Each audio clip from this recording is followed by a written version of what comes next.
Molín solían reunirse la comunidad LGBT y minorías étnicas. Bueno, y en defensa a esta redada policial injusta, la gente que estaba dentro del bar y la gente que se había acumulado afuera al ver las tensiones, se enfrentó a la policía en lo que se considera el primer acto de defensa comunitaria y de reivindicación política de la comunidad LGBT. Afuera, ahí tenemos una foto de la señora Marsha P. Johnson, que era una activista transgénero negra. Se rumorea, hay quien dice que sí, hay quien dice que no, que fue ella quien arrojó el primer ladrillo tras que una de sus compañeras gritara: ¿por qué nadie está haciendo nada si esto es una injusticia? Y bueno, se dio un ciclo de protestas que se extendió hasta el 3 de julio, inclusive. Así que fueron varios días de revuelta. Pero cuando yo investigué todo esto, en realidad, bueno, ya lo sabía, pero para detallarlo más para el PowerPoint, dije, qué raro, qué atención que justo celebremos el Día Internacional del Orgullo por algo que pasó en Estados Unidos. Así que dije, vamos a llevarlo a Latinoamérica. Así que, Mati, si me pasas de diapositiva, por favor. Muy bien, estuve investigando diversidad en Latinoamérica, porque a mí me gusta mucho recolectar pequeños fragmentos históricos LGBT, como cartas de soldados, poemas, pero la mayoría están centrados en, bueno, culturas europeas y norteamericanas, soldados de las primeras guerras mundiales, así que por más que quise, fue muy difícil encontrar así retazos históricos de la comunidad LGBT en América Latina. Así que una investigación bastante grande, porque me llama mucho la atención todo esto y me da bronca quizás no tener una fuente sólida o que la historia LGBT haya sido bastante borrada por, bueno, ahí dice la invasión española y la imposición cultural y religiosa, cuando en realidad siempre fuimos diversos. No es que, ay, de golpe ahora todos somos diversos. De hecho, en varias culturas americanas, tanto norteamericanas como latinoamericanas, existía este concepto de los dos espíritus o el doble género, personas que seguían patrones de conducta de ambos géneros. Se los consideraba sumamente especiales y tenían la posibilidad de ejercer posiciones espirituales súper importantes adentro de sus comunidades. O sea, no eran condenados, eran aceptados, eran celebrados, se los consideraba importantes porque accedían tanto a lo femenino y tanto a lo masculino. Así que, bueno, ¿qué pasaba con las personas homosexuales? Mientras que permanecieran solteras, se las consideraba aceptadas por su comunidad y, como ya dije antes, podían llegar a ser machis, que eran los referentes espirituales y medicinales de sus comunidades. Así que, como verán, no es que nunca existimos, no es que es algo que pasó ahora, sino que fue algo que estaba y que la invasión española y la imposición cultural contribuyó en el decrecimiento de la tolerancia, como dice ahí en el Power. Así que, bueno, la lucha social lleva a la reivindicación y lleva a que se dicten leyes que protejan las diversidades. En Argentina, Brasil, Colombia, Ecuador, Paraguay, Puerto Rico y algunos estados de México reconocen el matrimonio igualitario, mientras que Chile reconoce las uniones civiles. En el resto de los países las leyes todavía están avanzando. Vamos a pasar a la próxima, Mati. Please. Muy bien. Ya les dije que a mí me gusta mucho recolectar frases diversas, así que bueno, me puse a buscar frases latinoamericanas, porque ya dije, tenía todas europeas, y fue un shock decir, tengo todas europeas, todas gringas, así que bueno, acá tenemos a la gran Alejandra Pizarnik, una poetisa argentina muy conocida, que le escribe a una carta a su gran amor, Silvino Campo, que era varios años mayor que ella, pero bueno. Pero vos, mi amor, no me desmemories. Vos sabés cuánto y sobre todo sufro. ¿Acaso las dos sepamos que te estoy buscando? Sea como fuere, aquí hay un bosque musical para dos niñas fieles, Silvina y Alejandra. Chabela Vargas, la gran Chabela Vargas, cantante costarricense que se rumorea que estuvo con Frida Kahlo, dato. Lo que duele no es ser homosexual, sino que lo echen en cara, como si fuera una peste. Tenemos abajo a Carlos Jauregui, activista LGBT argentino. Escribió un libro muy conocido que se llama La homosexualidad en Argentina. Si alguien lo tiene y me lo quiere prestar, se lo agradezco. En una sociedad que nos educa para la vergüenza, el orgullo es una respuesta política. Y tenemos este personaje, el último de esta última frase, lo descubrí buscando para este PowerPoint, no lo conocía. Se trata de Fernando Molano Vargas, era un escritor colombiano cuyos libros no fueron publicados hasta, creo, si me acuerdo bien, años después de su muerte, porque se los consideraba tabú. Su libro más conocido se llama Un beso para Dick, o Un beso con Dick, no me acuerdo bien el nombre, perdón, que bueno, trata sobre un romance de un chico con otro chico, así que imagínense, no se publicó hasta años después de su escritura. No podríamos en esta noche juntos soñar que eres un bello espíritu sentado a mi lado sobre el piso, a orillas de la cama, charlando ingenuamente como solíamos, los simples asuntos de la vida. Esta es una carta que él escribe a su gran amor Diego Molina, que fue su compañero de la facultad, que falleció de VIH, al igual que Fernando. Y lo importante de esta carta es que fue escrita póstuma. O sea, esta carta fue escrita tras la muerte de Diego y es tremenda, es dolorosa. Y bueno, esto, existimos siempre, no es que ahora empezamos a aparecer. Así que bueno, feliz día a quienes correspondan, espero que les haya gustado, estoy nerviosa, perdón, pero bueno, paso palabra a mi compañera Julia. Gracias, Sofi. Bueno, yo voy a intentar de ser breve, aunque no sé si lo voy a lograr. Bien, yo traigo un escrito que hoy estuvo circulando por las redes y a mí en lo personal me súper movilizó y me parece que es una buena manera. Bueno, se los voy a leer y luego les comento qué es lo que pienso. Dice así: soy lo que soy, dicen por ahí, y se suben a la ola las publicidades que nos quieren vender cosas, las grandes corporaciones que no tienen problema en capitalizarlo todo, y les aliades bien pensantes que también gritan a favor del derecho de ser quien uno mismo. Pero preguntemos, ¿es realmente esto lo que nos enorgullece? ¿El orgullo es ser lo que cada uno es? Desde ya que la pregunta es retórica y no encuentra una respuesta única y coherente. Pero sí, me animo a decir que lo más potente que pasó hace 52 años quizás tiene poco que ver con esa frase y con la esfera del sí mismo y la afirmación de la propia identidad. El orgullo de Stonewall fue la reivindicación de una resistencia en común, una revuelta contra la violencia policial, una protesta contra el status quo trans, lesbo, bi, homo odiante.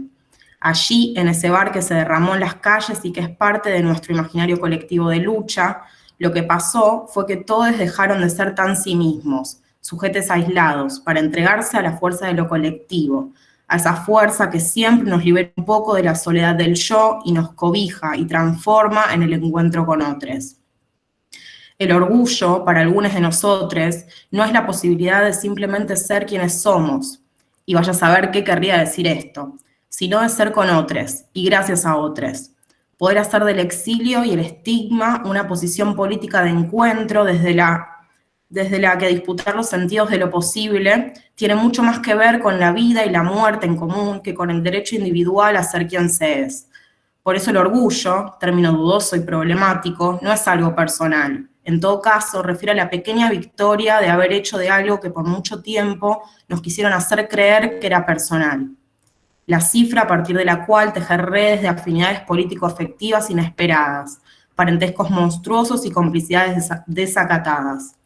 Así que, cómplices de otros mundos y boicoteadores de injusticias, que hoy no sea una celebración de sí mismos, sino de esa genealogía que liga nuestras existencias a la lucha, la fiesta, la memoria y la reivindicación colectiva de modos de vida comunitarios, inesperados, corridos, fugitivos. Bueno, ahí termina. Esto lo escribió Virginia Cano, que es una docente, investigadora, activista, feminista, lesbiana, y me parecía que estaba bastante importante leerlo o compartirlo, ¿no? Porque a mí me movilizó bastante en el sentido de, por un lado, reivindicar, un día para reivindicar lo colectivo, ¿no? más allá de lo individual en estos días que estamos tan solos y solas, y que nos atraviesa tanto como el plano de la soledad, reivindicar el hacer con otros y aprender de ciertas luchas también en el sentido de que nos guíen en nuestras prácticas en el presente, ¿no? A construir con otros desde el lugar en donde estemos parados y paradas. Así que nada, y esta materia también creo que parte de la filosofía o que, algo que se encuentra por detrás y bueno, se intenta ejecutar clase a clase es esta idea de crear en colectivo, ¿no? Que a mí me está enseñando eso, espero que ustedes también con obviamente errores, aciertos, lo pueden evaluar como quieran, pero me parece que ese es el camino y el norte, entonces en un punto me parecía bastante importante traer esto, de poder mirar al otro, respetarlo, y a partir de eso construirnos y construir nuestras prácticas cotidianas en ese sentido.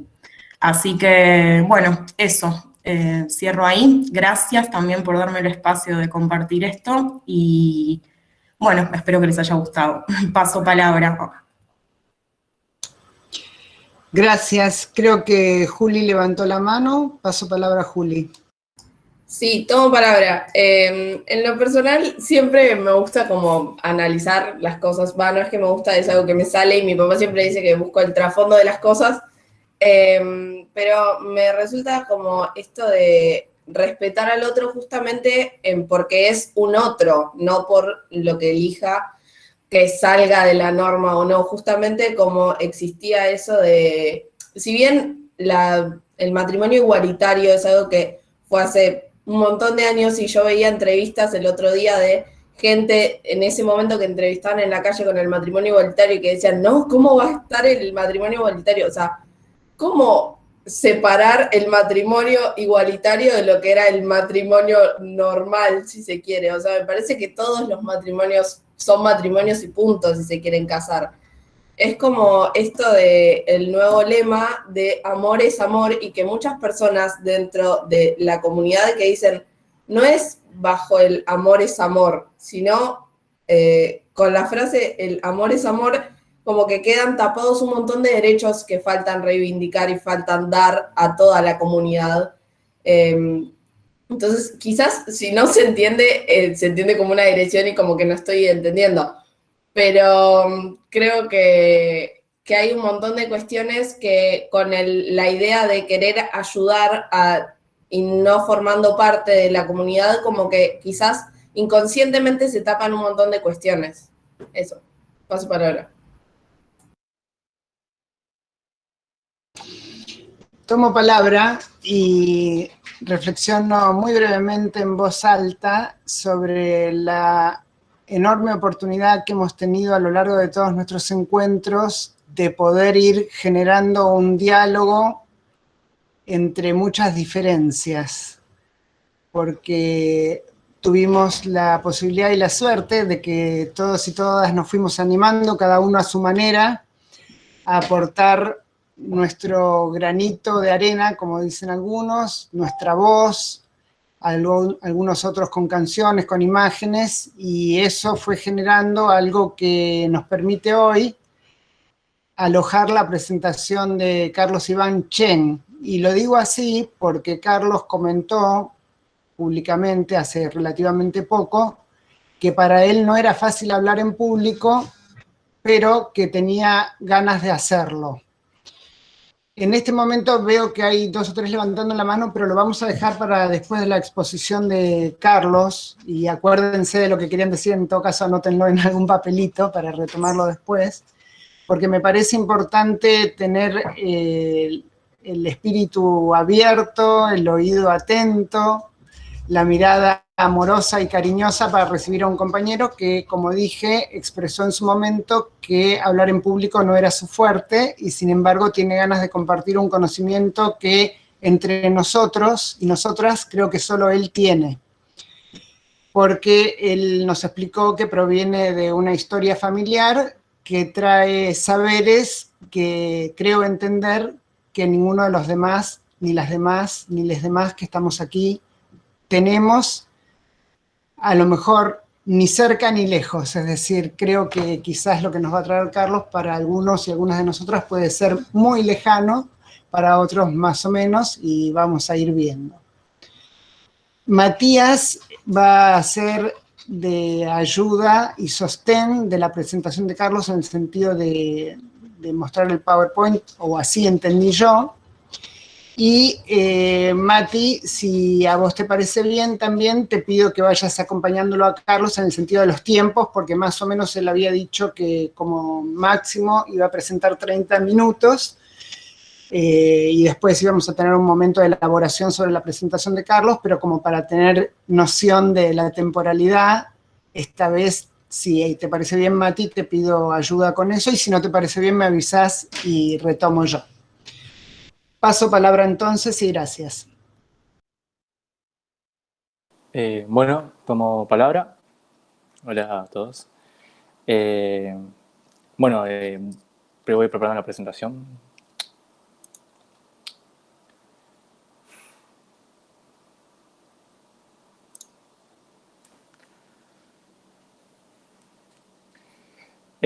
Mati, ¿te molesta si presento yo? Porque me parece que es más cómodo para mí. Ay, Dios, qué nervioso. Dale, buenísimo. Genial, genial.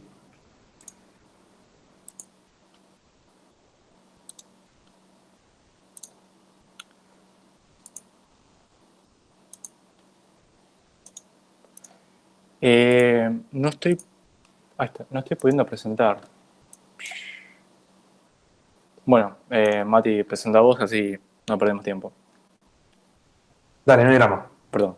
Siempre está bueno tener un backup acá. Genial. Bueno, más que nada, hola a todos y todas. Mi nombre es Carlos Ivanchén. Y antes que nada, quiero agradecer a Ana por ofrecerme un espacio para compartir un conocimiento que me parece interesante que ustedes lo tengan. En primer lugar, voy a decir que el objetivo, más que nada, no es decirles cómo es exactamente cómo es la cultura china, porque esta es una percepción subjetiva, bueno, no subjetiva, pero trataré de ser lo más objetivo posible, de explicarles de introducirles cómo se originó la cultura china y cómo es la cultura china. El objetivo sería, digamos, presentarles otra forma de pensar, ¿no? Mostrarles de que, bueno, hay otra forma de ver las cosas, ¿no? Otra forma de conocimiento. Con el fin de que ustedes, al tener estos conocimientos, también les permita crear nuevos conocimientos. Mati, pasa a la próxima diapo. Bueno, para darles un poco de introducción, yo diciendo una familia taiwanesa. Como ahí pueden ver en el mapa, Taiwán es una isla que está al lado de China. Que hubo un momento en el cual fue parte de China y se separó, con lo cual comparten las mismas raíces, pero la cultura hoy en día no es la misma, ¿no? O sea, el taiwanés y el chino no es lo mismo. Son parecidos, sí, pero no son los mismos. Los aspectos centrales sí son iguales, ¿no? Porque, bueno, tienen las mismas raíces. Perdón. Y bueno, para darles un poco de idea, yo la cultura china no solamente, digamos que no solamente crecí con la cultura china, sino que también fui a una escuela, ¿no? Para darles un poco de idea, fui a una escuela católica presbiteriana, como ahí pueden ver en la iglesia está allá abajo en la esquina. Y para darles un poco de idea, esa arriba es un aula en una escuela china, ¿no? Por lo general los estudiantes se sientan solos, más por nada por el concepto de que no quieren que se macheteen, todo eso. Bueno, a esta escuela china yo iba todos los sábados, de 9 de la mañana hasta las 4:30 de la tarde. Y además de aprender chino, teníamos historia china, cultura, música, talleres recreativos, ¿no? O sea, era una escuela de verdad. Y bueno, en esta escuela o sea, sí era muy difícil, era muy exigente porque uno, por un lado, tenía que estudiar para la escuela argentina y por otro lado tenía que estudiar para la escuela china. Así que era una doble carga horaria. Bueno, y ahí como pueden ver en la foto de fondo, ese es el Taipei 101, que es el tercer rascacielos más alto del mundo, ¿no? Que está ahí en Taiwán, ¿no? y es también el edificio verde más alto del mundo, ¿no? Tiene, no sé muy bien cómo es, pero tiene un sistema de reciclaje de agua y toda esa parte. No. Es también una obra de ingeniería porque también tiene resistencia a terremotos, a vientos de cientos de kilómetros. Bueno. Pero ya antes de empezar a hablar sobre la cultura china, me gustaría primero explicar un poco que cuando hablamos de cultura no nos referimos a los aspectos de vida de todas las personas de una determinada sociedad, ¿no? Es decir, nos referimos a un aspecto general o aspectos generales de una sociedad, pero no representa a todas las personas, ¿no? Por ejemplo, a la Argentina le gusta el fútbol, sí, es verdad, pero no a todos los argentinos les gusta el fútbol. A algunos les gustará, a otros no les gustará. De la misma forma que percibe que a la Argentina le gusta el tango, ¿no? Sí, pero no a todos les gusta el tango. Entonces, es importante comprender que cuando se habla de una cultura, no necesariamente represente completamente a todas las personas, ¿no? O que los aspectos, o cada aspecto esté presente en cada persona en una sociedad, ¿no? Habrá personas que le guste el fútbol y que no le guste el fútbol, habrá personas que le guste el fútbol y no le guste el mate, ¿no? Hay una diversidad, así como dijo la compañera Sofía. Bueno, próxima diapo, Mati. Bueno, y esto, una cultura milenaria que continúa, ¿no? Lo resalto así fuerte porque algo que es interesante es que existen muchas culturas milenarias, pero no todas continúan en la actualidad, ¿no? Por ejemplo, la civilización egipcia eh, fue completa, cuando llegó, fueron invadidos por los árabes. Hoy en día, digamos, la cultura, o sea, la cultura egipcia no se mantiene, no es que las personas viven de la misma forma que antes, no hay como una continuación, sino que fue completamente reemplazada por el Islam, ¿no? De la misma forma que hay otras culturas que, bueno, se fueron perdiendo, ¿no? Olvidadas a través de la guerra.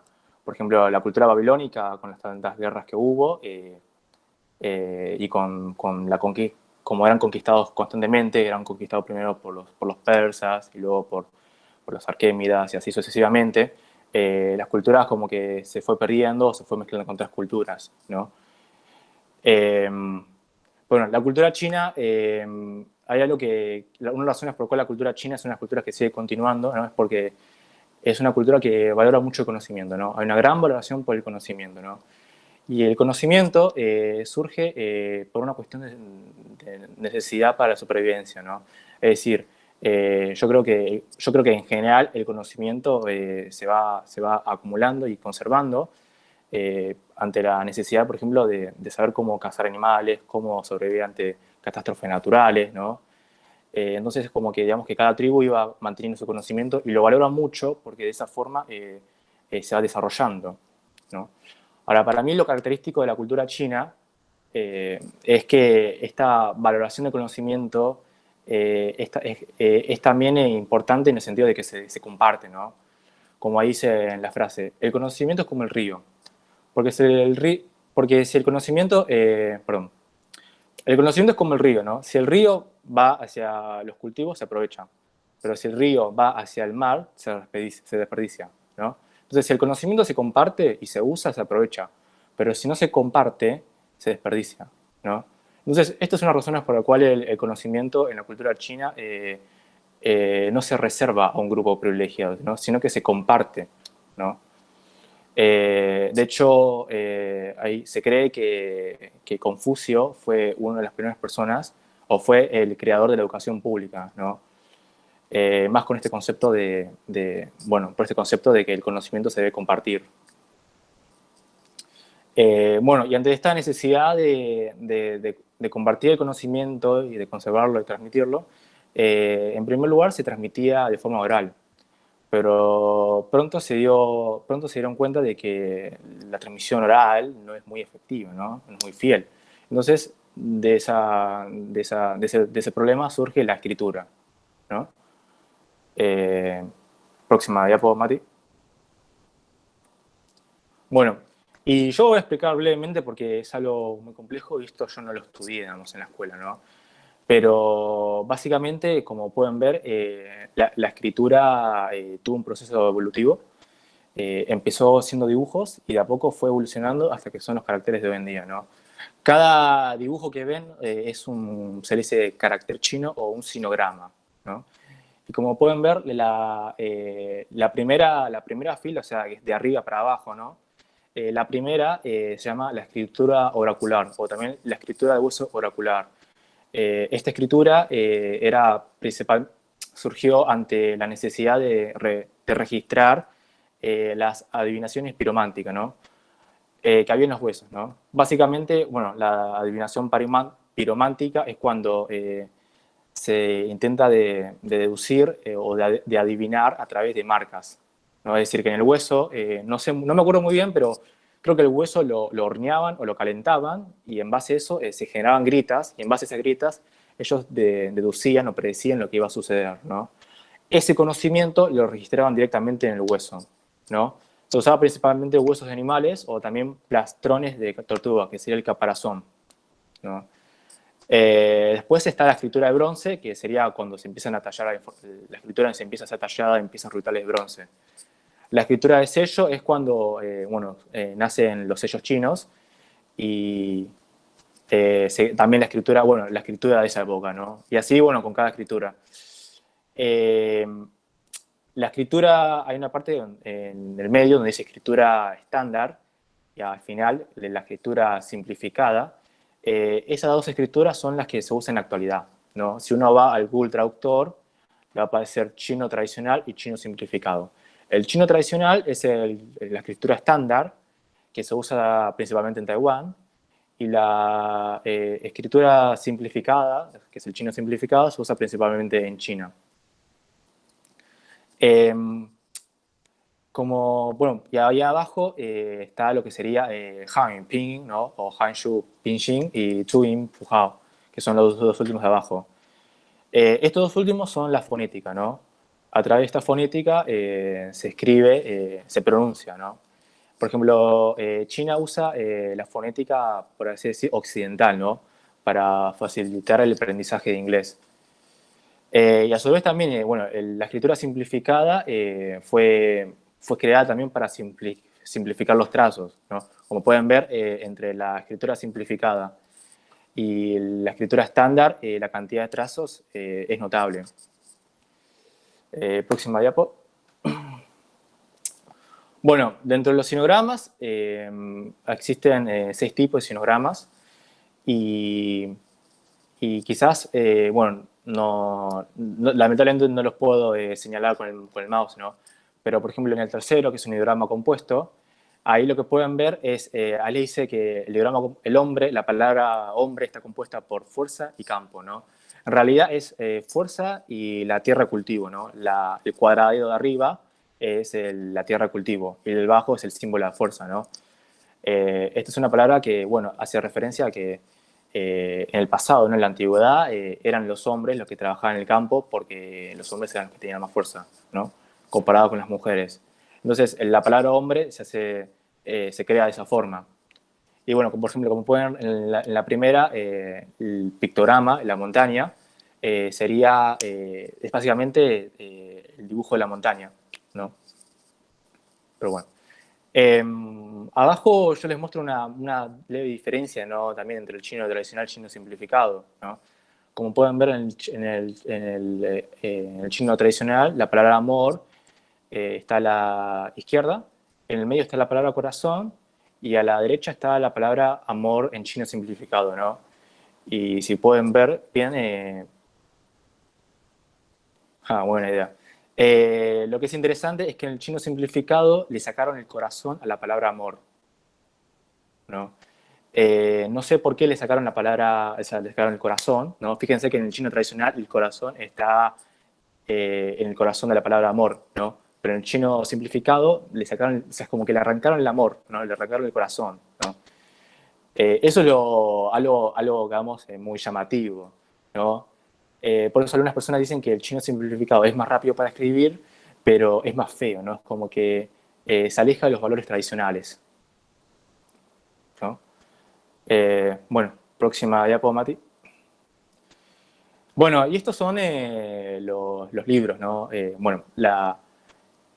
Ante la necesidad de conservar, ante la creación de escritura, también surge la necesidad de buscar un medio para conservar, ¿no? Un medio donde escribir, ¿no? Y el primer libro sería una especie de tablitas de bambú o de madera y se escribía de arriba para abajo, ¿no? Eran, digamos, como era muy poco espacio, eran muy caros y muy pesados, se condensaba en lo posible la escritura, ¿no? O sea, por ejemplo, yo no creo que uno iría, piense que es cómodo salir por la calle y estar así agarrando. Es muy práctico y muy incómodo, ¿no? Entonces, no, eran libros muy pesados, ¿no? Ante eso también, bueno, se termina creando, bueno, después de muchos siglos después, se crea el papel. El papel fue creado en China, que luego llega a las manos de los árabes, y los árabes, bueno, cuando conquistan España y luego son expulsados de España, los españoles se quedan con la tecnología de cómo se hace papel y luego la retransmiten por toda Europa, ¿no? Los chinos también inventan la imprenta, que básicamente son los sellos. Cada cuadrito que ven ahí es un sello y básicamente se le ponía tinta encima y se le pasa a la hoja, ¿no? Un método muy simple. Bueno, próxima diapo, Mati. Y bueno, estos son algunos proverbios. Para mí, digamos, algo característico de la cultura china es que tienen muchísimos proverbios, ¿no? Tendrán, no sé, como 1000 proverbios o más, ¿no? Y lo que es interesante es que los proverbios es una forma, digamos, creativa y también una forma, digamos, condensada de transmitir un conocimiento, ¿no? Por ejemplo, yo para darles un ejemplo, ¿no? De un proverbio latín, por ejemplo, de un mal cuervo o un mal huevo. Lo que hace, este proverbio significa de que si el padre es malo, el hijo va a ser malo, ¿no? Así como también otros proverbios como, por ejemplo, cruzar el Rubicón, ¿no? Que hace referencia a que uno va a hacer una acción que no hay marcha atrás. Bueno, de la misma forma que en el idioma chino hay proverbios, pero sí hay una gran cantidad y se usan muy a menudo, ¿no? En muchas ocasiones se enseña con un cuento, ¿no? Por ejemplo, el primer proverbio se llama Pan tu Orfe y básicamente hace referencia a que vos comenzás algo y no lo terminás, ¿no? En el sentido de que no está bueno, ¿no? Es como que haces algo por la mitad y es como que lo hiciste al pedo, ¿no? Ahí hay una imagen una imagen muy divertida de una persona que está a punto de conseguir diamantes y se rindió. Bueno, el segundo, bueno, me pareció interesante porque estamos en una carrera de educación y básicamente se pronuncia Menmu Sanchen y significa que la mamá de Mencio se mudó 3 veces, ¿no? Bueno, se mudaron 3 veces, ¿no? Y la historia se basa en que la mamá de Mencio quería que... Mencio es un filósofo chino, ¿no? La mamá de Mencio quería que su hijo tuviera la mejor educación, tuviera una muy buena educación. Y ella tenía una teoría de que el ambiente influía en la educación de su hijo. Entonces su mamá se mudaba, digamos, para cambiar el ambiente y encontrar el ambiente adecuado para su hijo, ¿no? Entonces, digamos que en la tercera, que es la vencida, se mudaba al lado de una biblioteca y su hijo en los ratos libres pasaba en la biblioteca, ¿no? Entonces, de esta forma, la madre encontró el ambiente adecuado para que su hijo estudiara. El abajo es, bueno, se pronuncia Lao Ma Shitu, y el cuento se basa en que en una guerra habían unos generales chinos que, como el ejército chino se perdió en el desierto, y entonces el general dio la orden de usar el caballo, de buscar los caballos más viejos y que guiaran el camino, ¿no? Digamos, curiosamente, los caballos viejos sacaron al ejército del desierto, ¿no? Y uno de los generales le preguntó, ¿no? Cómo él sabía que los caballos viejos conocían el camino. Entonces el general le dijo que los caballos viejos tienen experiencia, conocen el camino. Entonces, por eso mismo los caballos viejos lograron sacar al ejército del desierto, ¿no? Y, digamos, explicado de una forma más biológica, ¿no? Los caballos, al pisar, sienten el tacto de la tierra y es en base a eso que van reconociendo el camino, que es el que los saca al desierto, ¿no? Bueno, próxima diapo, Mati. Bueno, y algo fundamental para mí, bueno, para que entiendan cómo es la cultura china, es a través del confucianismo, ¿no? Si bien han existido otras filosofías que han influenciado en la cultura china, el confucianismo fue la filosofía principal, es decir, la raíz de la cultura china, porque hubo un emperador en la cual estableció al confucianismo como la doctrina principal, ¿no? Hubo un emperador en la historia china, si no me equivoco, llamado Han Wuti. También creo que es el emperador que también creó la ruta de seda. Y fue este emperador que expandió lo que sería el confucianismo. Porque en la época, o sea, en la antigua China existían como las 100 casas de filosofía, ¿no? 100 tipos de filosofía diferentes. Bueno, próxima diapo. Bueno, y para darles un poco de idea, ¿no? Confucio nace en una época más o menos en el 700 a.C. y nace en una época muy caótica, ¿no? Es una época en donde hay guerras, o sea, no solamente hay guerra externa, sino la guerra también es interna, ¿no? Los padres matan a sus hijos, los hijos matan a los padres, los hermanos se matan entre ellos, ¿no? Entonces era una época tan caótica que el Confucio propone una solución ante este problema social, ¿no? Que es el confucianismo. El confucianismo en chino, Rujia, se llama la doctrina de Confucio o la doctrina de los eruditos, ¿no? Y no es una filosofía que Confucio inventó, sino que son conceptos filosóficos de dinastías anteriores que Confucio decidió revivir como una solución a los problemas sociales que había en el momento, ¿no? Una de ellas es la sociedad jerárquica, ¿no? La sociedad jerárquica no es una pirámide jerárquica, sino es una escalera, ¿no? Es decir, que los hijos obedecen a los padres obedecen a la autoridad obedece al gobernante y el gobernante obedece al monarca, ¿no? Y así de arriba, es una escalera, ¿entendés? Y con esto, digamos, se pretendía reducir las constantes matanzas entre hermanos, hijos, padres, etc. Tíos, tías, ¿no? Bueno, tías no, pero era entre la familia, básicamente, ¿no? Pero para establecer también esta sociedad jerárquica había una bondad muy importante y es la piedad filial, ¿no? Que es el amor hacia los padres, ¿no? Para Confucio, la piedad filial es la bondad, de las miles bondades, para Confucio la piedad filial es la más importante. Porque según Confucio, si una persona que no sabe amar a sus padres, o sea, una persona que no sabe amar a sus padres, no será capaz de amar a la autoridad, al gobernante, a la monarca, al monarca, no será capaz de respetarlos tampoco, ¿no? De la misma forma que tampoco, o sea, será capaz de respetar a su docente, a su profesor, ¿no? Entonces, para Confucio, el amor hacia los padres es la primera bondad, ¿no? Y hay toda una especie de ley, o sea, de reglamento, ¿no? Reglas de cómo hay que amar a los padres, ¿no? Hay todo un poema también. Y, por ejemplo, Mulan es un poema de la piedad filial y, de hecho, lo característico de Mulan no es que es una mujer que va a la guerra, ¿no? Lo característico de Mulan es que es una mujer que está dispuesta a sacrificar su vida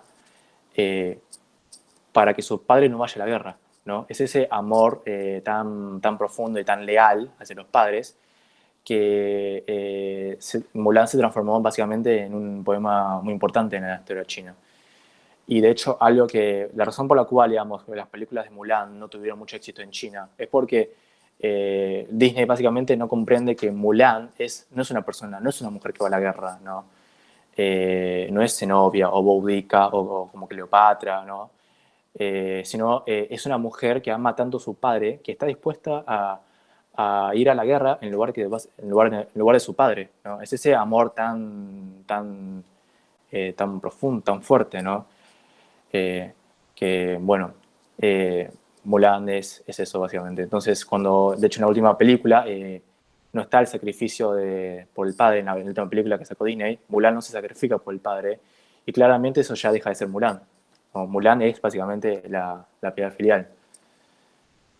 Bueno, y ahí también, bueno, para introducir un poco los conceptos éticos, para darles un poco de idea de que hay varios conceptos éticos, por lo menos en el confucianismo.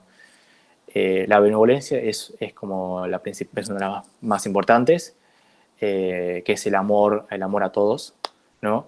Después está el I, que es la defensa de la justicia y la disposición moral para hacer el bien. El Li, que es un sistema de normas rituales que determina cómo una persona debe actuar correctamente en la vida cotidiana. Después el Zi, que es la capacidad de ver lo que es correcto y justo, ¿no? Todos estos conceptos éticos tendrían más, o sea, van a tener más sentidos cuando, con el concepto de abajo, que es el Junzhi, el hombre moralmente superior, ¿no?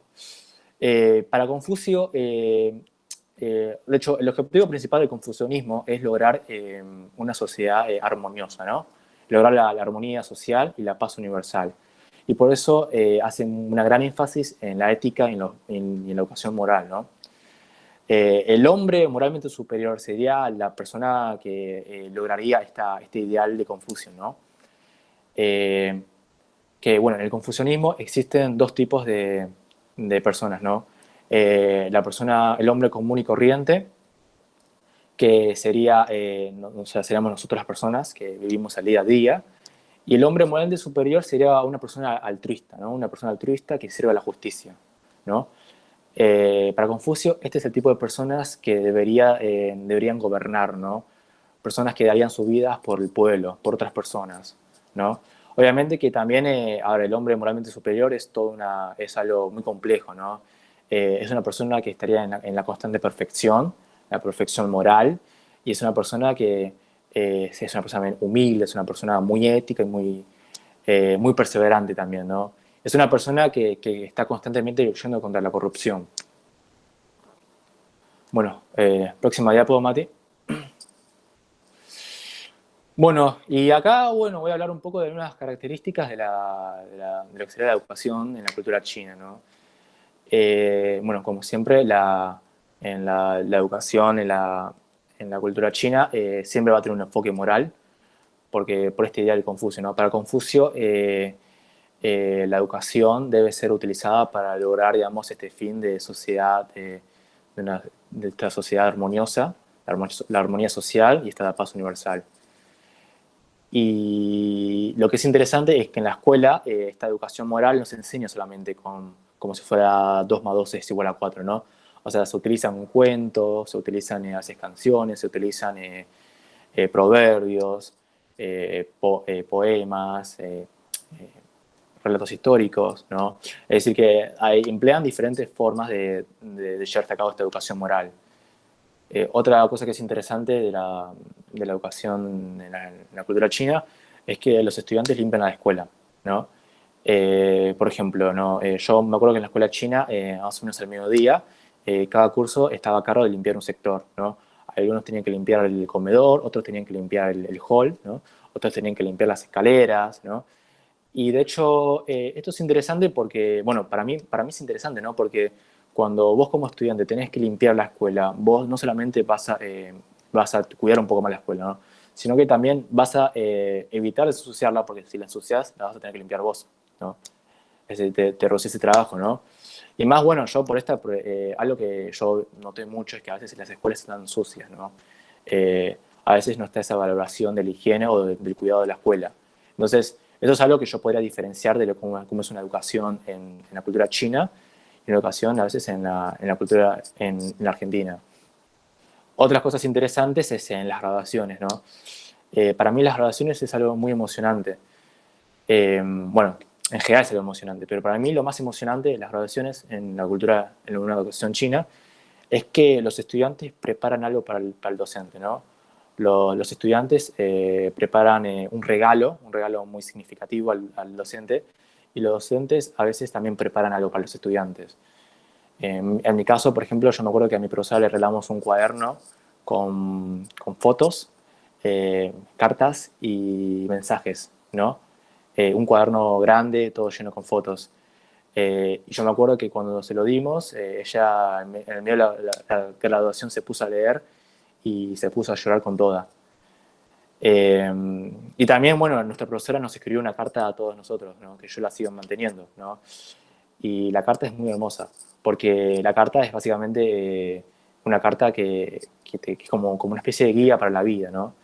En mi caso, bueno, la carta se titulaba Recordar y ser recordado, ¿no? Haciendo alusión de que aquellos que educan quieren recordar, siempre van a recordar a sus estudiantes, pero también de que es fundamental recordar si uno quiere ser recordado, ¿no? Es decir, uno tiene que acordarse de sus estudiantes, o sea, de mantener también un poco, ¿no? Esta importancia de la educación también, ¿no? Por eso recordar y ser recordado, ¿no? Bueno. Carlos, perdón, Sí. voy a hacer algo que no me gusta, que es cortarte. ¿Te parece si puedes sintetizar lo que te queda en un minutito? Dale, ya termino igual. Dale, genial. Bueno, y después Decime. queda la educación familiar. Bueno, en Se me la educación escapó. familiar, perdón, ¿sí? Bueno, No, se me escapó, se me escapó. está bien. En la educación familiar, bueno, algo que es muy interesante es, digamos, el aprendizaje en los deberes hogares, ¿no? Los chicos, o sea, yo ahí puse que no siempre se siguen porque, bueno, no sucede en todas las familias, eso es algo que yo noté. Pero, por ejemplo, sí se hace un gran énfasis en los deberes del hogar, ¿no? O sea, los chicos en general aprenden, ¿no? Los deberes del hogar, ¿no? De hecho, este concepto de que la casa es responsabilidad de todos, no de la madre, no de los padres, de todos, ¿no? Yo, por ejemplo, aprendí a barrer a los más o menos 8 o 9 años y tenía que barrer toda mi casa. A los más o menos a los 9 años tenía que hacer la ropa y a los 10 años ya tenía que aprender a cocinar, ¿no? Bueno, eso. Y también, bueno, también deuda con la parte de educación, una educación moral. Bueno, un seguimiento de acompañamiento en el aprendizaje. Bueno, los padres en general acompañan mucho a los compañeros, ¿no? En mi caso, mi mamá no solamente me acompañaba, sino que también me da ejercicio, ¿no? Yo me acuerdo que tenía buenos compañeros que estaban jugando a la Play y yo estaba como ahí haciendo 50 ejercicios más de matemáticas, ¿no? Y te ayudan mucho los padres, ¿no? O sea, los padres invierten mucho en la educación, ¿no? Eso es algo muy, muy valioso, ¿no?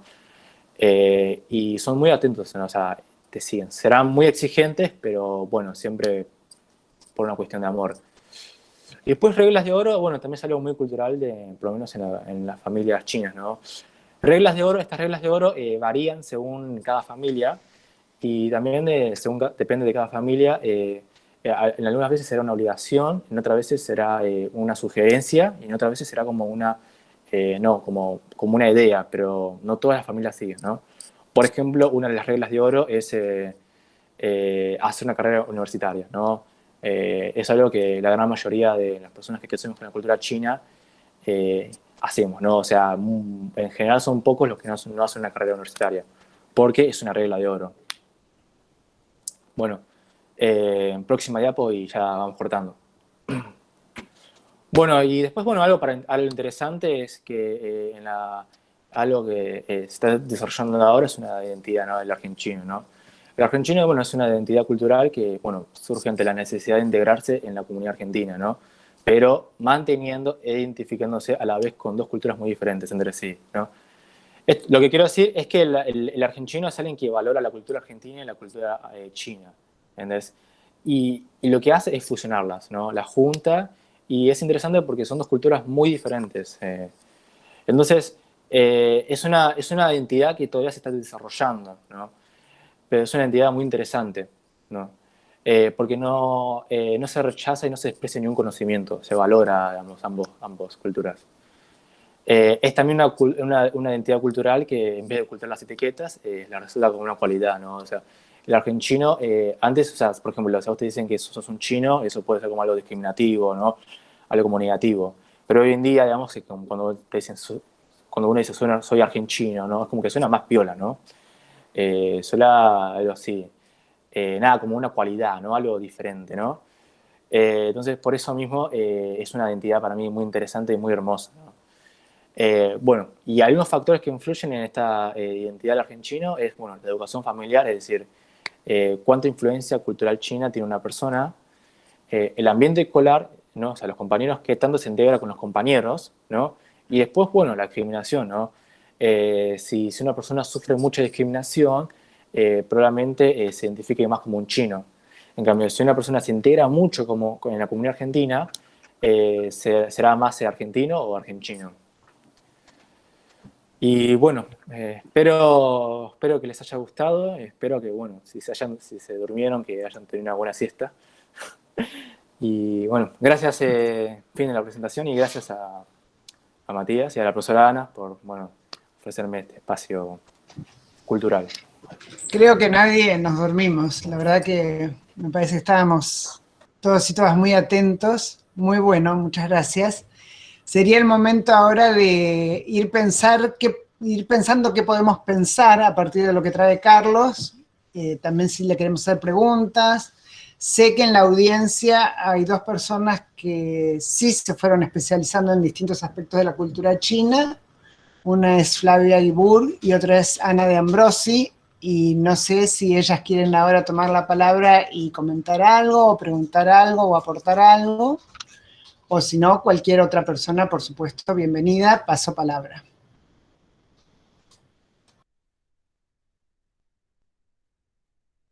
El chat está que arde. Qué bueno. Tomo palabra. Buenas noches, buenas tardes. Yo no es que me he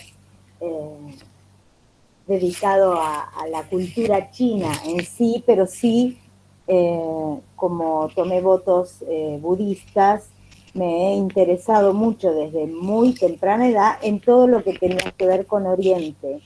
Y la cultura china siempre me pareció muy interesante porque, como bien dice Carlos, es una de las culturas milenarias que sigue viva, digamos, como todos los ejemplos que él dio. Y muchas veces que miro o leo, o por ejemplo las películas sobre Confucio que hay, que son muy interesantes, no sé cuán fieles son, pero hay una película sobre Confucio que me gustó muchísimo, muestran esto que vos decías, Carlos, y que me resulta tan interesante, que es este tema de los valores tan fuertes, internos y sociales, para ver de poder compartir, digamos, esto de este hombre del que hablaba Confucio. Sabés que yo Mulan la vi siempre como vos lo decís, no vi que... Siempre la vi como algo de piedad filial, nunca pensé que estaba pensada de otra manera. Se ve que como yo tenía eso en la cabeza, la vi así. Cuando la vi me pareció una película hermosa desde ese punto de vista, ¿no? Desde el punto de vista de ese valor. Así que bueno, te agradezco muchísimo porque hay un montón de cuestiones de la cultura china hoy que yo no las tenía, no las tenía así como sabidas. Así que te agradezco muchísimo.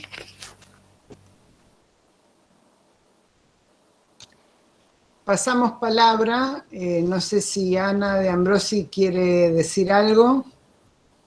Sí, levantó la mano, así que le damos pista. Hola a todos. Bueno, antes que nada, buenas noches. Ay, qué loco, tenés la misma voz que tu hermana. Ay, sí, nos dicen lo mismo. Me impresiona mucho. No te conozco, pero escucho esa voz y digo, ¡ah, Débora! Perdón, fue un dato cholulo de la profa, perdón. Si bien no quiero hacer una pregunta en específico, sí quiero agradecer por el espacio de haber dado esta charla. Yo estudio chino hace ya 3 años porque me interesa mucho la cultura de China. Y nada, yo creo que todos los que están acá están por lo mismo. Y realmente les recomiendo que si quieren entender un poquito mejor, hagan hincapié, a mí en lo que más me llamó la atención es cuando Carlos explicaba el tema de los caracteres. No sé si se acuerdan, cuando explicó el carácter de hombre, él explicó que estaba representado por el campo y la fuerza. Nada, yo así como ese carácter hay un montón, también como el carácter de madre, que está representado por una mujer y un caballo, por la fuerza que tiene la mujer. O sea, así hay muchos más caracteres que son como pequeños detalles que te van sumergiendo más en la cultura. Y yo considero particularmente que no hay otra manera de entender la cultura de China si no es a través del idioma. Así que bueno, agradezco un montón por este espacio y aprendí un montón sobre el confucianismo, que para mí es algo muy complicado, nunca lo termino de comprender. Pero bueno, nada, gracias. Muchas gracias por invitarme a esta charla. Gracias, Ana. Y sigo pasando la palabra creo que alguien había pedido la palabra justo antes de que Carlos empezara a hablar, así que si tiene ganas esa persona puede tomar la palabra ahora, y si esa persona quiere ligar lo que iba a decir antes con algo que haya ocurrido en la presentación de Carlos, mejor aún. Paso palabra.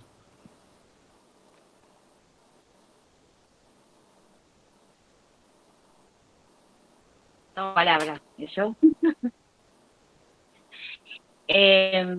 Sí, con el final de las dos banderas.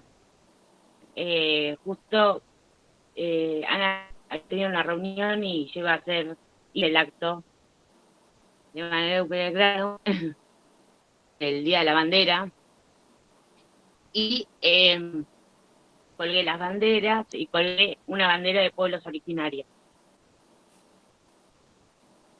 Y en el transcurso de la mañana, una vecina vio esa bandera y vino a quejar del colegio y hizo un escándalo. Yo creo que por conocimiento o pensé que era otra banda o no entendía por qué, ¿no? Y yo creo que es esta falta de conocimiento a veces es que nos confundimos. Confusión me da, o sea, confusión, ¿no? También, más allá de que igual, no sé por qué venía a reclamar, igual no la saqué, hice el acto igual, con las banderas que yo quería, y con las escarapelas que yo quería, y con todo lo que yo quería hacer. Pero me llamó la atención eso, ¿no? El reclamo de una señora que vio por su ventana las banderas que estaba colgada y que había una que no tenía nada que ver con el acto, ¿no? Y entonces la secretaria no sabía qué bandera había hecho porque la había conseguido a último momento, a la noche, a las 11 de la noche, a la cadena, conseguí la bandera. Y entonces no sabía qué bandera la hablaba. De muchos colores, dice. No se sabe, o sea, nunca dijo qué bandera era, ¿no? Esa falta de conocimiento, más allá de que la bandera que yo haya visto para ese momento. Bueno, la unión de esa bandera, yo puse la bandera argentina con la bandera de los originarios, ¿no? Y así se basaba mi acto, en el día de la bandera. Y bueno, nada, eso contar y anecdótico también, y siempre hay algo, y también por lo que había contado Sofi, ¿no? Y bueno, quería contar eso también, que me hizo recordar esas dos banderas también, como, ¿no? ¿Por qué no suelen unir banderas? Igual nunca después tuve relación con la vecina, se siguió el acto, hice como, me fue lo que había pasado en la puerta, y nada. Así que bueno, nada. Sí, de Huipa la puse, la de la diversidad, puse esa bandera. Así que fue así. Pero bueno, todavía tenemos, ¿no? No sé, gente que viene, que reclama cosas que encima no sabía bandera era tampoco. O sea, que ni sabía lo que estaba reclamando. Una bandera que no iba con la de la Argentina al lado. O sea... Sí, una mirada un poquito estrecha de la Argentina, tal vez. Claro, también, o sea, también, porque si última hubiese dicho, bueno, ¿qué bandera era esa, la de los colores? O sea, tampoco. Acá en el chat creo que había una pregunta para Carlos y también algunos comentarios en relación a la bandera del orgullo LGBTQ y la bandera Irahuipala, así que si las personas que ponen los comentarios quieren elaborar, adelante, y la persona que tenía la pregunta, si quiere hacer la pregunta, adelante, y si los invitados e invitadas del país vecino tienen ganas de decir algo, también adelante, y paso palabra.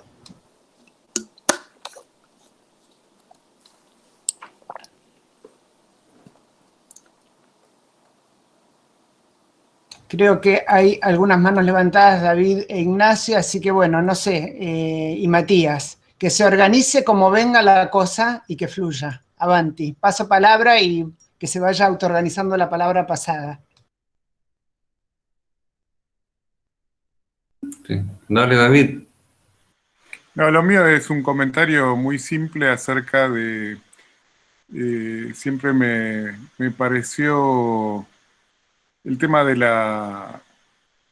cómo es cuando uno se tiene que instalar en otro país, el aprender la cultura, este tema de ser argentino. Hace un par de años con Ana vimos una película muy interesante que se llama De acá a la China, que la filmó un argentino, que el padre tenía un supermercado y quebró porque se instaló un supermercado chino en la misma cuadra. Entonces el tipo se propuso instalar un supermercado argentino en China y muestra todo el proceso como inverso de tratar de aprender la cultura china por parte de un argentino, y uno ahí se da cuenta de eso, de las diferencias que hay, cómo ser argentino debe ser bastante complejo.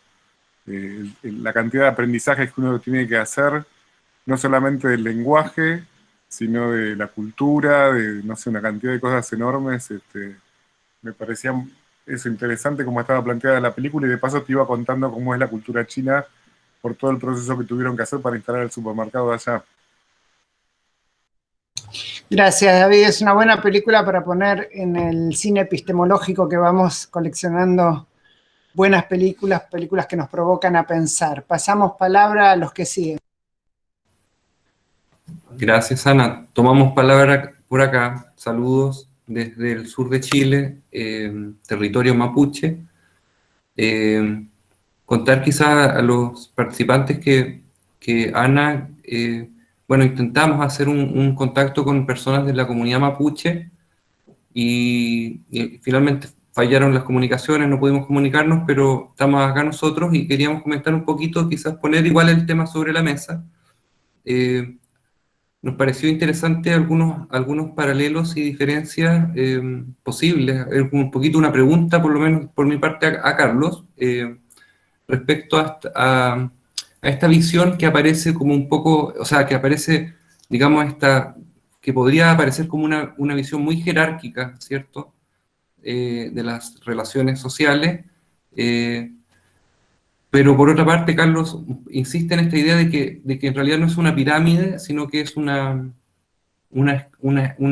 escalera, ¿ya?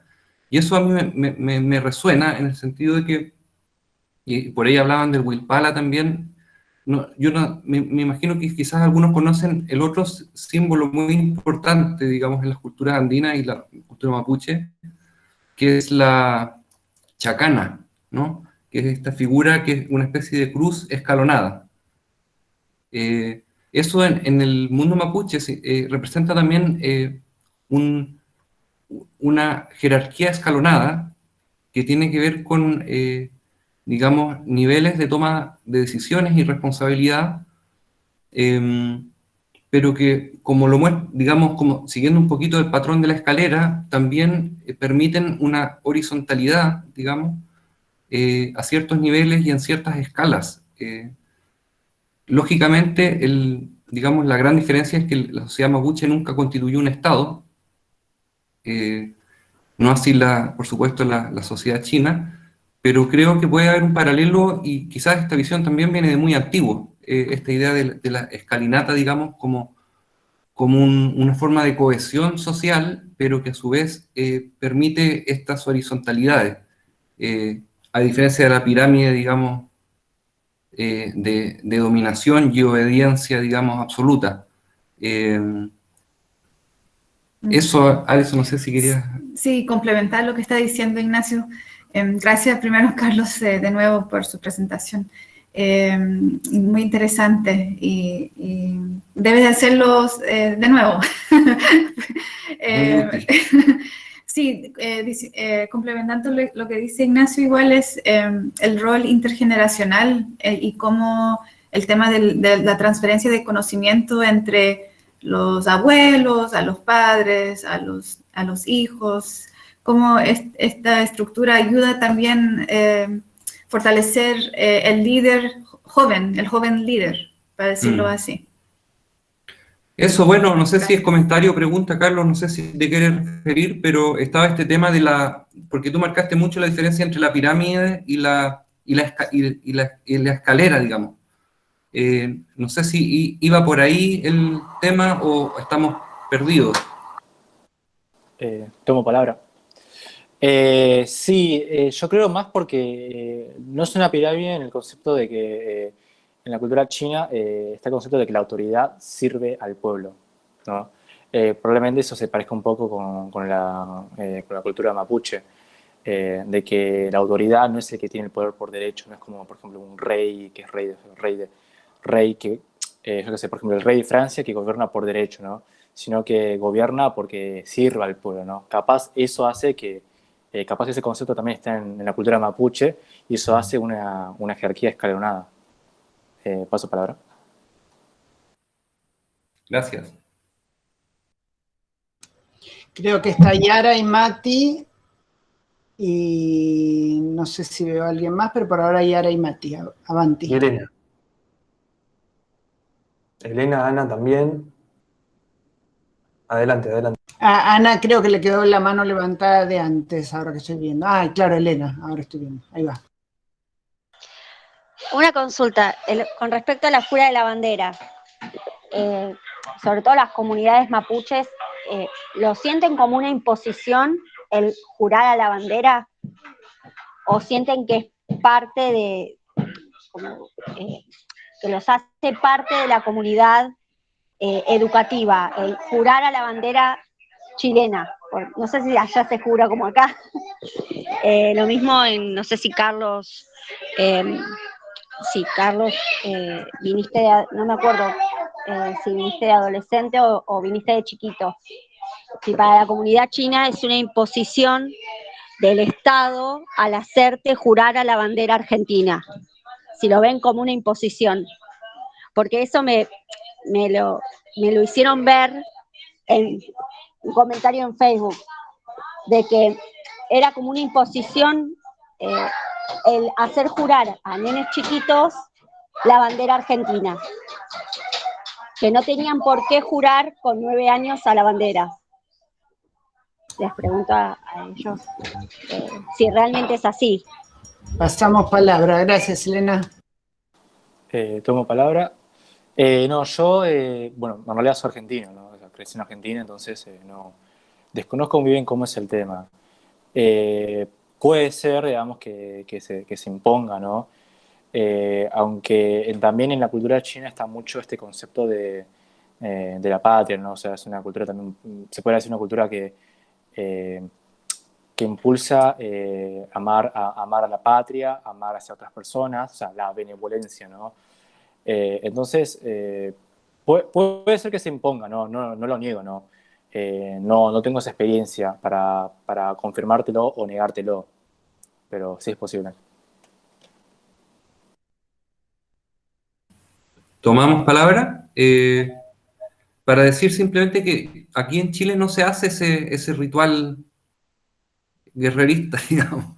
Se canta el himno, pero y sí, eso ya se siente un poco como imposición para mucha gente, ¿eh? No solo...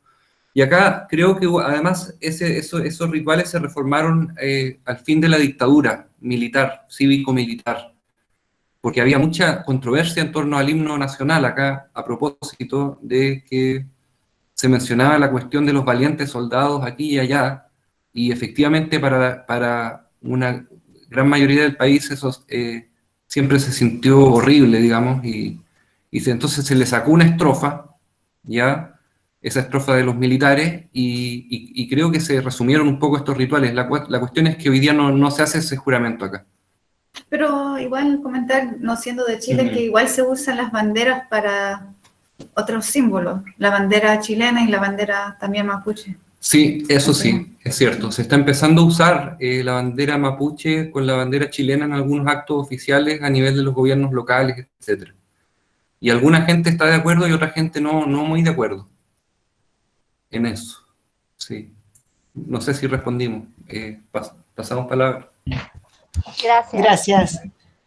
Gracias. Creo que Yara tenía la mano levantada hace un montonazo. Sí. Y pasamos palabra y creo que después Mati ya podemos ir redondeando, si les parece esta parte, y le aviso al pianista que venga.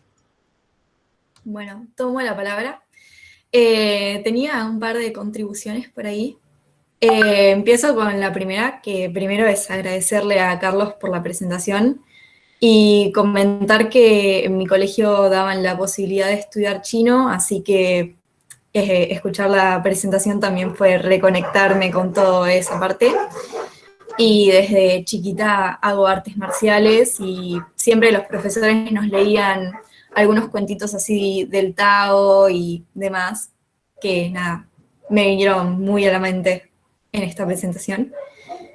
Y por otro lado, quería comentar que respecto a las comunidades de originarios y demás en Argentina,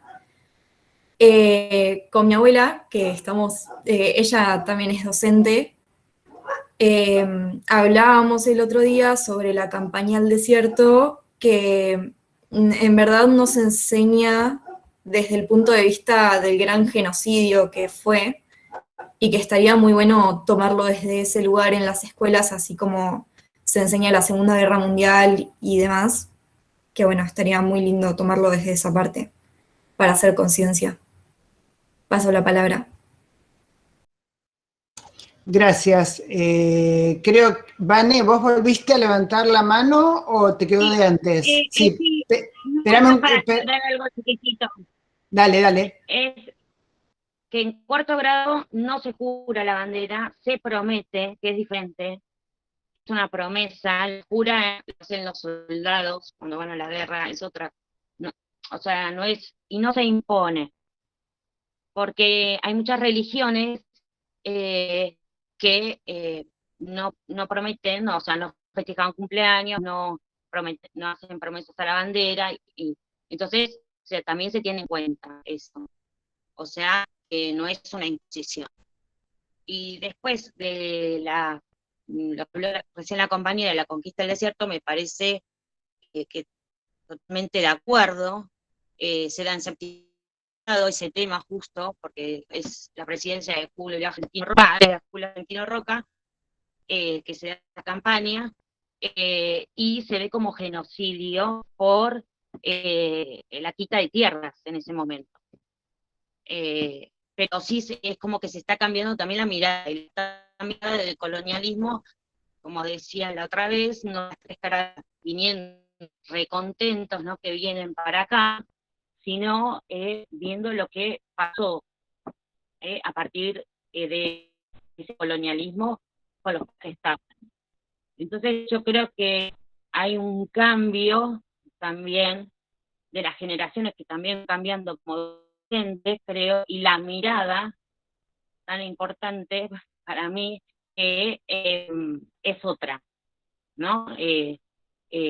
O sea, apertura. Yo tuve alumnos que no prometieron, no pasó nada. O sea, eso se da, si querés meterlo, se promete, y si no, no es algo que se impone. No es una jura tampoco, porque ellos no van a dar la vida por nada, ni por la tierra, nada. Solamente prometer es cuidar la tierra, que eso es cosa. Cuidar los ríos, es cuidar. Es lo que se traduce promesa a la bandera, ¿se entiende? Es la entidad solamente, ¿no? Es la soberanía, la entidad.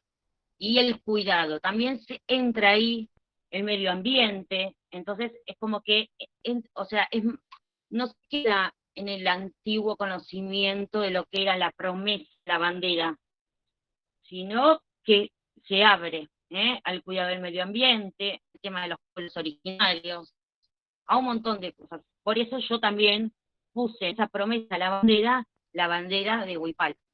¿Sí? Entonces, sí, Gracias.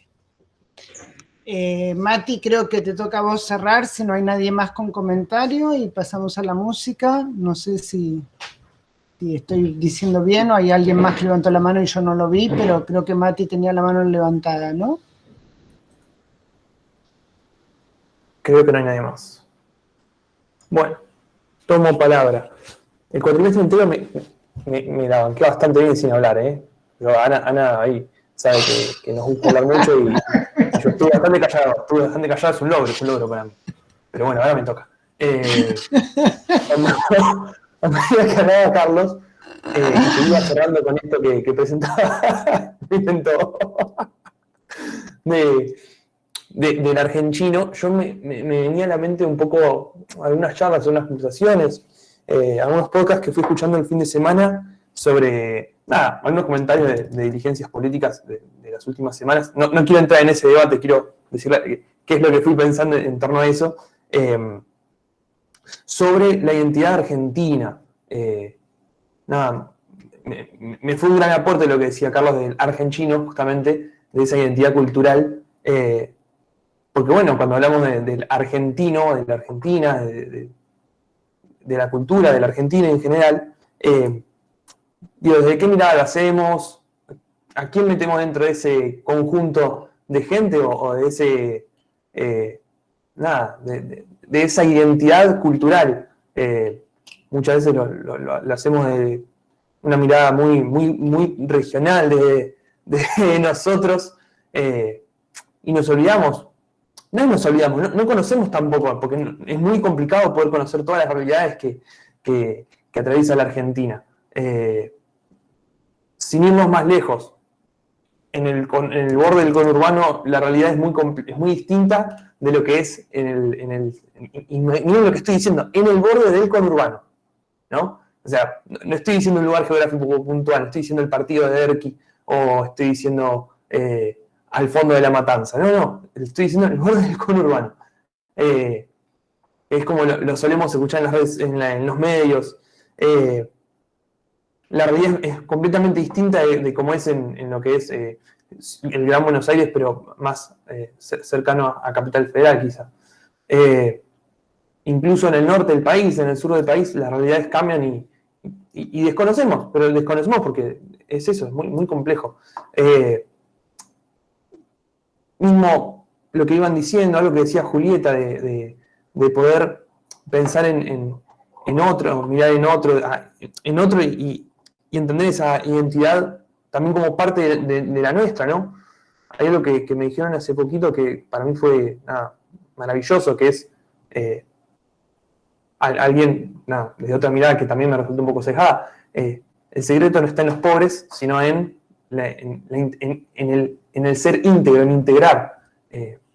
A mí me generó un vuelco de paradigma en donde, bueno, no solo tengo que mirar, no solo tenemos, o podríamos, epistemológicamente hablando, mirar, entender la realidad desde quizás de lo que más peor la pasan, pensando en estos días de frío, los que duermen en la calle, sino pensar también en aquellos que menos tienen en otro sentido. Me resultó un poco, que quiero ser así conciso y no estoy pudiendo hacerlo, pero bueno, me resultó un poco esclarecedor eso que nos traía Carlos, y después algunas reflexiones que fueron tirando, incluso esto de la promesa a la bandera, de las distintas realidades que tenemos en nuestro país, incluso en Latinoamérica. Cuando hablamos de Latinoamérica, ¿qué entendemos por Latinoamérica? ¿Qué es lo que lo representa? Yo tengo mis sentimientos encontrados con la bandera huipala, por ejemplo, pero también digo, es parte de esa identidad, y es algo que tendemos a seguir interpretando, a seguir dándole vuelta, porque me parece que creo y milito firmemente que teniendo una mirada crítica sobre eso podemos así seguir construyendo una identidad más diversa. Exactamente, muy bien, muchas gracias por esa pregunta que me hicieron, abogado del diablo, me encantó. ¿Por qué llamamos América? ¿No? Hay otros nombres como Avia Yala o Nuestra Tierra, muy interesante, no importa. Bueno, esto de tender a esta mirada un poco más diversa, más, no políticamente correcta, no es por ahí, sino más íntegra, más comprensiva. Eso, básicamente me iba pensando con esa, me estoy yendo con esa ensalada de cositas ahora. Gracias, Matías. Paso palabra. Muchas gracias. Hay algunas manos levantadas, pero vamos a darle prioridad al pianista que acomodó sus horarios para compartir un ratito con nosotros y nosotras. Tiene 2 temas preparados, que ya me los dijo, y yo ahora no me acuerdo los nombres, así que mala ahí, mamá. Pero bueno, mientras el pianista se prepara y ya va entrando, yo busco, creo que el primer tema se llama... Ahí va. ¿Vas, Javier? Pongo los temas en el chat.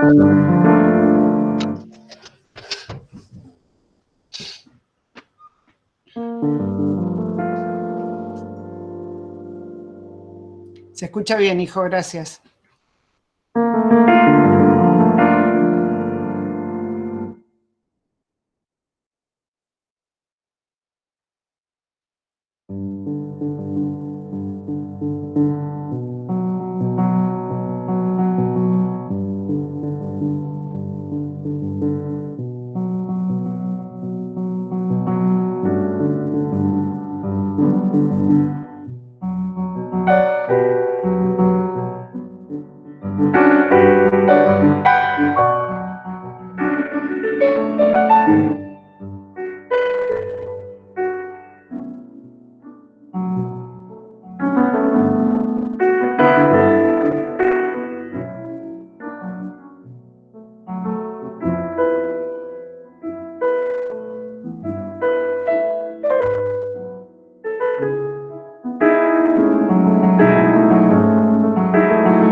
Gracias. Y el próximo tema es When You Wish Upon a Star, así que te damos pista.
Muchas gracias, Javier. No sé si querés decir algo. Bravo. Tira besos, bueno. Gracias, Javier. Si les parece bien, nos tomamos 5 minutos de cambio de aguas y en 5 minutos empezamos de nuevo. ¿Vamos bien? Perfecto. Vamos. Gracias. En 5 nos vemos.